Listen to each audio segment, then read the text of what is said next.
Buenos días. Good morning, everyone. Welcome to Cafecito con HACE. I hope you are well, focused on what you can control, and happy Pride Month. My name is Leticia Nieto, and I'm currently serving as President and CEO for the Hispanic Alliance for Career Enhancement.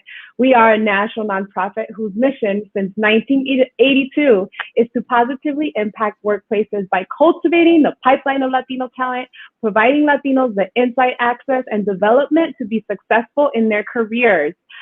Today, just some updates and news. If you are in the financial services industry or looking to get into the financial services industry, we have a recruitment series event taking place with some of our corporate partners at 11:30 a.m. Central. So be sure to check that out. And also, if you're interested in our leadership development programs, Mujeres de HACE, our emerging leaders, we are currently accepting applications for the fall. The deadline is July 1st. So make sure that you look onto our website for additional information. And without further ado, I want to introduce our special guest for this morning, who is Leticia Nieto, who is the Director of Talent Acquisition at the CTA, or the Chicago Transit Authority. Bienvenida. Good morning. Good morning, Patricia. Thank you for having me. We're excited to have you get to know who you are and get to learn a little bit more about your role and the opportunities at the CTA. First things first is, how do you enjoy your cafecito or your morning beverage of choice? Honestly, what I drink now is just coffee with Splenda. But if I had my choice, if I had the time and the opportunity, I would have café de olla with like piloncillo and some cinnamon, and there's nothing like it, but no one has time to be making café de olla in the morning on the way to work. There's got to be a way, perhaps sometime. I know nothing beats that, and café de olla for sure. I know a lot of us could relate. And those of you please tuning in, feel free to share. We're going to get to know Laura a bit more, and also the opportunities available. Laura, can you tell us a little bit more about who you are, your cultural background, how you got to your career journey, how you got to where you are today? Sure. So just real quick, Leticia, not Laura, but I'm so sorry, Leticia. That's okay. We've been talking for a minute, so I know you know who we are, but it always happens when you're live. So Leticia, Mexican American, born and raised in Chicago, in Pilsen. So grew up in a predominantly Mexican neighborhood, really rooted in kind of that Mexican tradition, which is an amazing thing for me because it is still part of my life now. And I'll tell kind of a story a little bit later about that. But that was kind of my upbringing, which led me to be a first-generation college student and really having difficulty navigating that entire process, but somehow made it to college. And this is kind of where the turning point happened for me, because, you know, I started college. I was very blessed to be able to go to a private university. And after one semester, I was this close to dropping out. For financial reasons, for academic reasons. And at the time, I didn't realize that I would be what we consider now in the business an at-risk student. I thought I had it together. So I mentioned to my RA, I think I have to drop out. And within 24 hours, this army of humans got into action, and I was in the financial aid office talking to advisors, and all of this happened to allow me to stay. And that definitely changed the course of my life, because I was an at-risk student who didn't know how to navigate this process. And all of these advisors and counselors whose job it is to help students like me find the resources, know where to get them, know how to use them, and persist through a college degree, they did their job.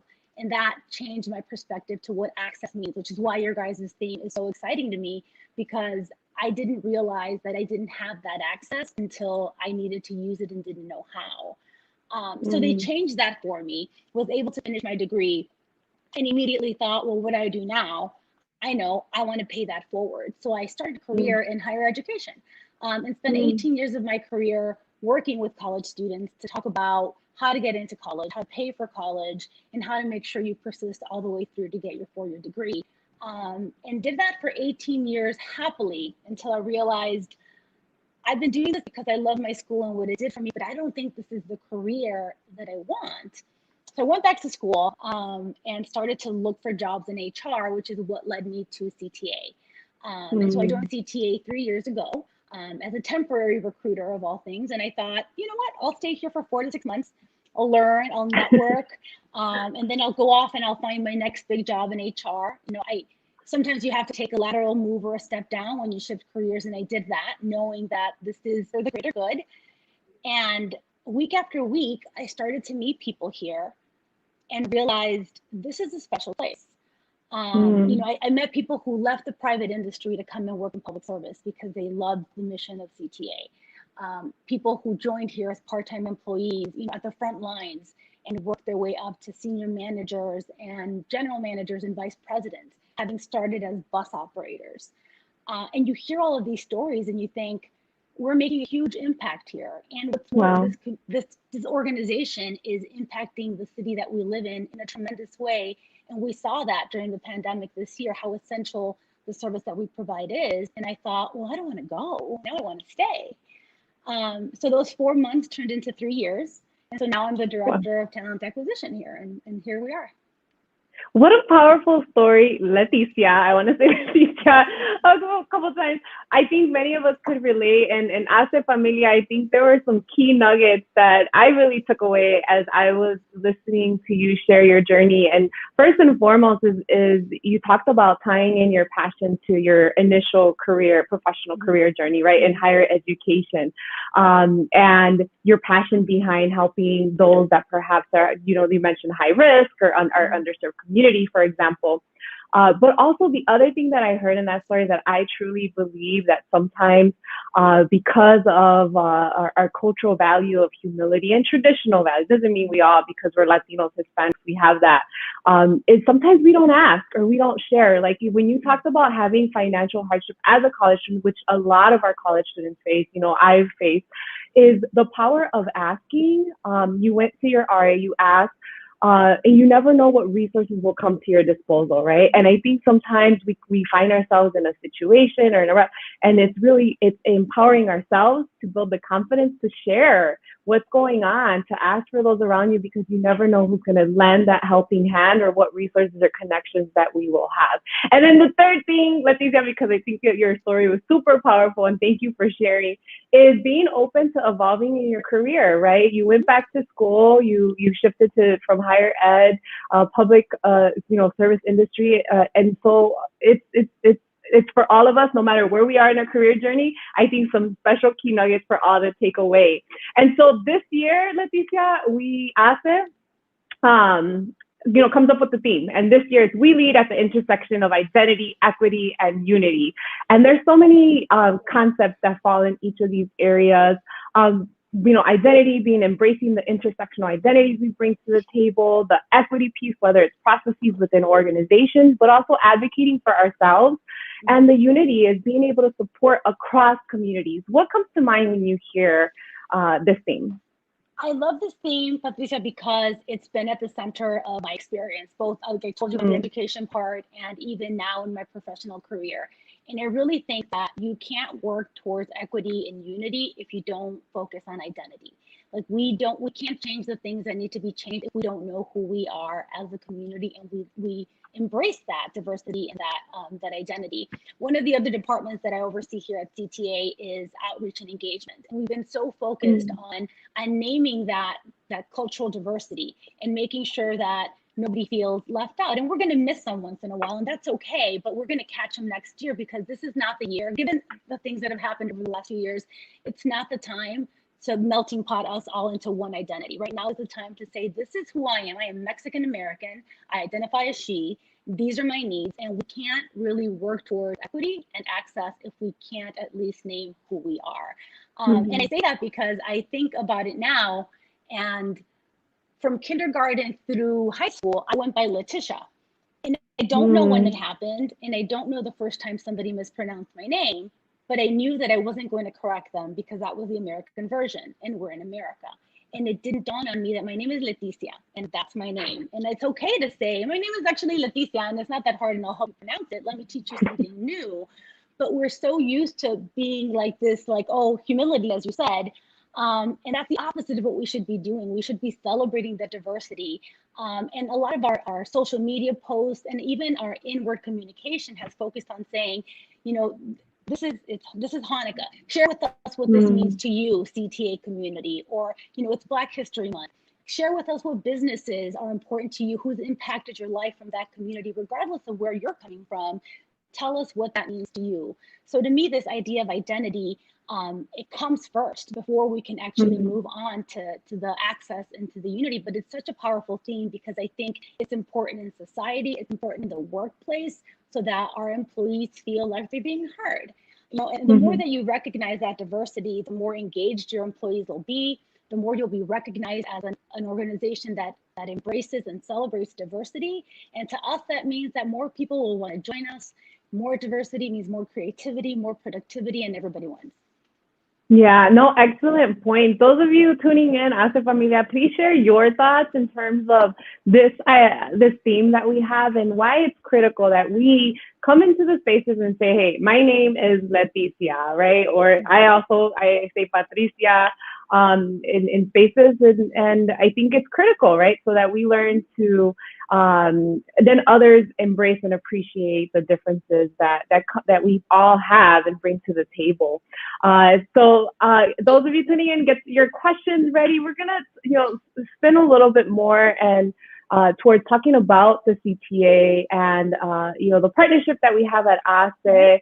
Why do you believe partnerships such as the one that we have are critical, and how can we continue to support Latinos and Latino talent in terms of not only obtaining meaningful careers but also advancing once they're there?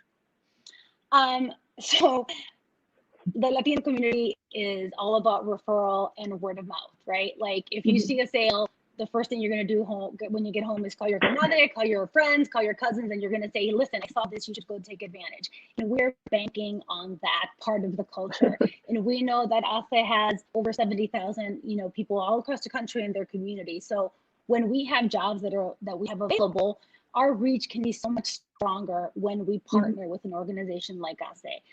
To say, this, we could post it on our job site, we could post it on our LinkedIn page, and those are our networks already. By partnering with someone like HACE, we know that we're going to cast a wider net, and we know that net is going to incorporate a more diverse pool, which is exactly what we want to do right now. We want to increase that diversity.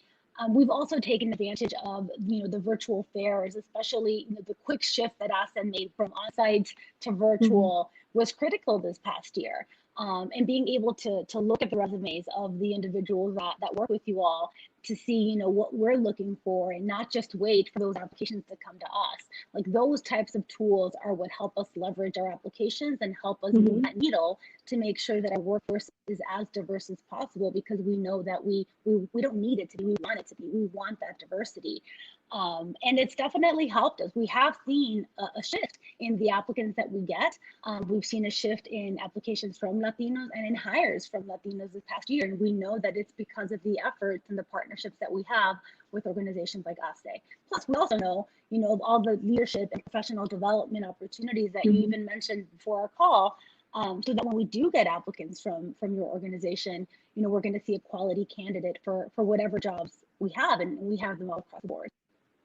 Yeah, and I will echo too. I mean, it's also attributed to individuals such as yourself, and being a Latina yourself, Mexican American, leading these partnerships are also critical, right? We got to have that support within these organizations and make sure that when an organization like the CTA is recruiting Latino talent, that they can see themselves represented there, right? It's such another critical component.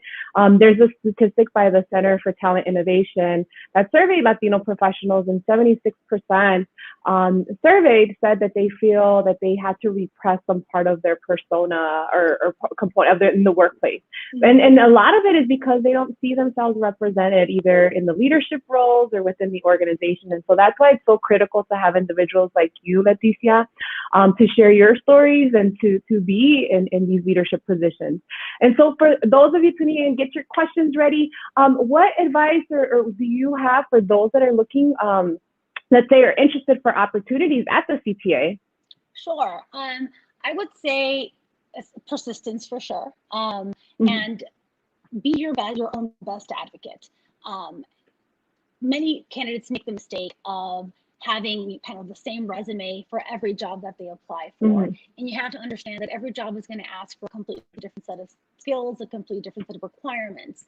And, for example, right now we have coordinators in social media. And that's the other thing. People think of us and they think of trains and buses. And I'll be honest, and CTA was not on my radar at all when I was job searching, but I went to a Latino event. I went to a Latino alumni event, and I saw somebody there that was Latino in this industry. And I thought, well, maybe I'll reach out and make a connection, and that works. But it's important to make sure to kind of articulate your skills and what you bring to the table, because they may not necessarily be in that industry, but marketable skills are marketable skills, and they're transferable. I came from a career in education of 18 years. And to transition to HR, at hindsight, you'd think, well, those are completely different. But the reality is that the skills that I developed along my career were well suited for this career as well. So, making sure that if you are doing a shift in careers, that rather than focusing on the titles that you've had, to focus on the skills and the duties and responsibilities that you've had under you, so that you can explain why you're the best person for that job. And I think that those types of things are sometimes missing from applications, and you could be getting overlooked because of that. So really being your best advocate and making sure that you're articulating your skills, I think, is one of the best pieces of advice for candidates that I have. Wonderful. And you mentioned the social media coordinator role available. Are there any others you want to highlight here with our audience? Well, I'll tell you, we're hiring 400 bus operators right now. So we have a big hiring push for that. We also have a lot of positions for our tradesmen and women, from electrical workers to track workers, to customer service assistants. So our frontliners are our most important jobs. Like, they're more important than our vice president jobs. Our frontliners are out there doing the important work of moving Chicago.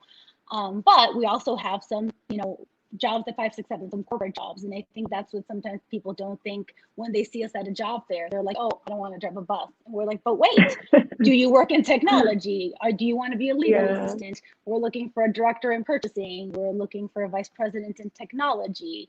And my team is responsible for finding that talent. So we're always looking for qualified people who want to learn more about our jobs. And if you can tell any of your friends that if they have a CDL, that we would love to have them come and apply for a bus operator job, that would be nice too. And we'll take any questions now, and to summarize what Leticia mentioned in terms of being persistent and making sure that you're customizing your resume, right, per job that you're applying, and really tuning into your transferable skills, because we all have them. And you're able to see what skills that you have apply to the job that you are applying for. So all great tips for us to know, as if you're looking for that next opportunity, whether you're a current job seeker or you're considering, a career move here in the near future. And the CTA does a amazing job, and I love how you said it, Leticia, to keep Chicago moving. And boy, are we going to be moving this summer with the world opening up. Lots going on in Chicago as well this summer and the coming year. So any other advice, especially for, let me take this question. So we have a user here. It says, in my region, there seems to be a glass ceiling for Latinos with master's degrees. How do we overcome stereotypes while advancing our skill sets? Great question. Let me just read it again. How do we overcome stereotypes while advancing our skill sets? Stereotypes. As a Latina who earned a bachelor's degree and a master's degree, I really focused myself on ignoring the stereotypes. As soon as I acknowledged that I wanted to stay at CTA, like I said, I started as a temporary employee. My plan here was to be for 4 months. As soon as I realized that I wanted to stay, I knew that I had to kick it in gear. I was going to outlearn, outperform, outwork anybody who was going to come up against me, because I wanted my organization to know that I was valuable for them. And I was very lucky that at CTA, that value is here. They recognize when someone is putting in the work. They recognize when somebody has those skills. So a lot of the time it's going to be what's the organizational culture more than the stereotype. CTA values diversity.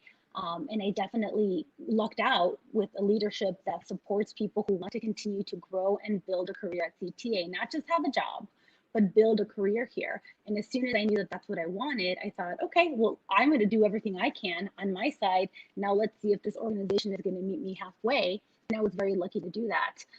That's not always the case. There's definitely organizations that don't value that diversity of thought, don't value what someone from a diverse background brings to the organization. And I think sometimes at that point, you need to take a look and see, does this organization's mission and vision match my own? Is this the right place for me? And those are difficult choices to make. But when you find an organization like CTA that does value and promote that, then you want to kind of shout it to the world and say, come here, because we do.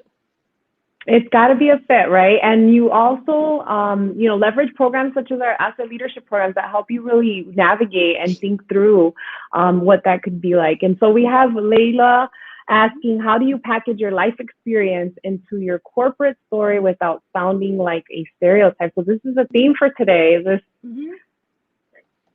Yeah, I don't worry about sounding like a stereotype. My experience is what it was. And if that is an experience that is common amongst my community, then I think that that's something that we can share and learn from, and then be able to help the next generation of individuals not have to have those same struggles.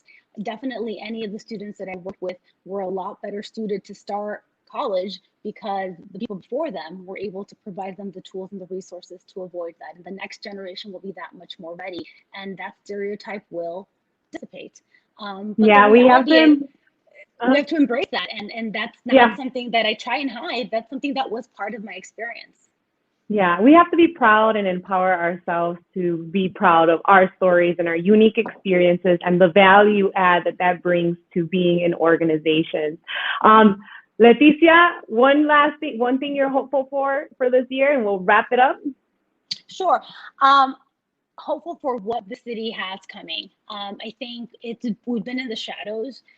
Through it, CTA has still been here, still providing service, and we're starting to see our riders come back. So I'm hopeful to see things open back up, our riders come back to us, start to see the city vibrant again and people's faces again. I think it's easy to find hopefulness when we've had such a gloomy year. So I'm really just ready to see people again. I think our community is all about togetherness. And we've been so isolated over the last year and a half that I'm excited to hug people again. Well, Leticia, I look forward to seeing you in person at some point soon. And to all of you tuning in, thank you. Please share, connect with Leticia as well on LinkedIn. And hasta la próxima. Until next time. Adios. Take care. All right.